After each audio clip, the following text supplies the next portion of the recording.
চাহিদা গড়ে ১১০০ টন হলেও বর্তমানে তা ২,০০০ টন ছাড়িয়ে গেছে। এ নিয়ে আরও জানাতে তেজগাঁ এলাকা থেকে যুক্ত হচ্ছেন আতিক মিসবা লগ্ন। লগ্ন ফিলিং স্টেশনে মজুদ ও সরবরাহ পরিস্থিতি সম্পর্কে আমাদের জানাবেন।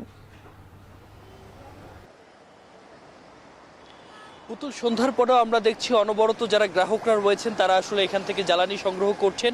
আমরা সকাল থেকে যেমনটি দেখছিলাম ঢাকার বিভিন্ন প্রান্তে যে জায়গাগুলো রয়েছে প্রত্যেকটি জায়গায় কিন্তু আমরা দেখেছি যে আসলে এখানে ফুয়েল সংগ্রহের একটি লম্বা সারি আমরা কিন্তু অব্যাহত অবস্থায় দেখেছি। জানিয়ে রাখতে চাই, কিছুক্ষণ আগে বাংলাদেশ পেট্রোলিয়াম কর্পোরেশনের পক্ষ থেকে স্বরাষ্ট্র মন্ত্রণালয়ের কাছ থেকে মূলত টহল জোরদার করার আবেদন করা হয়েছে। একই সাথে ঢাকা এবং ঢাকার বাইরে যে ডিপোগুলো রয়েছে সেখানে যেন কোনো ধরনের বিশৃঙ্খলা সৃষ্টি না হয় এবং ডিলারদের মধ্যে অপ্রীতিকর ঘটনা না ঘটে সেই জায়গায় সোচ্চার থাকবার জন্য সেনাবাহিনী মোতায়েনেরও সহায়তা চাওয়া হয়েছে। এই বিষয়টি আমরা নিশ্চিত হয়েছি এবং একই সাথে আমরা দেখেছি যে বিভিন্ন সময় এই তেল বিপণনের সাথে যুক্ত যারা স্টক হোল্ডার রয়েছেন প্রত্যেকেই আমরা দেখেছি যে বিভিন্ন সময় কথা বলেছেন, গণমাধ্যমেও জানিয়ে দিয়েছেন আসলে বিভ্রান্ত হওয়ার কিছু নেই, পর্যাপ্ত পরিমাণে তেলের মজুদ বর্তমানে দেশে রয়েছে। তো এই জায়গা থেকে সবাইকে আসলে সহনশীল আচরণ করার আহ্বান জানানো হয়েছে।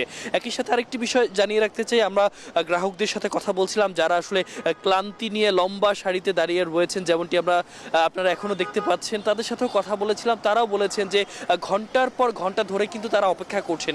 আমরা এখন যে শাড়িটি দেখতে পাচ্ছি এই শাড়িটি মূলত রাজধানীর মহাখালী থেকে এই তেজগাঁও অবধি লম্বা শাড়ি হয়ে গেছে প্রায় ২ কিলোমিটারেরও বেশি সময় ধরে এবং একই সাথে কথা বলেছি প্রায় ৪ ঘন্টারও বেশি সময় ধরে তারা এখানে ছিল। এবং যেহেতু আজকে রমজান মাস, তো সেই জায়গায় তারা বলেছেন যে ইফতারের যে বিষয়টি রয়েছে সেটিও কিন্তু তারা পথেই সেরে নিতে হয়েছে শুধুমাত্র জ্বালানি সংকটের জন্য। এবং একই সাথে যারা বিভিন্ন পার্সেল আদান প্রদান এবং একই সাথে রাইড শেয়ারিংয়ের মাধ্যমে জীবন এবং জীবিকা নির্বাহ করে তাদের সাথেও আমরা কথা বলেছি, তারাও কিন্তু গেল দিনের মতো বেশ ক্ষোভ প্রকাশ করেছেন এবং স্পষ্টভাবেই জানিয়ে দিয়েছেন আসলে মাত্র ২ লিটার তেল দিয়ে তাদের আসলে যে প্রতুলতা রয়েছে সেটি আসলে কোনোভাবেই সেখান থেকে তারা পরিত্রাণ পান না। এবং আরেকটি বিষয় জানিয়ে রাখতে চাই, বেশ কয়েকটি পাম্প দেখেছি যেখানে নারীদেরকে নির্বিঘ্নে তেল সরবরাহের ক্ষেত্রে আসলে উদ্যোগ নেওয়া হয়েছে।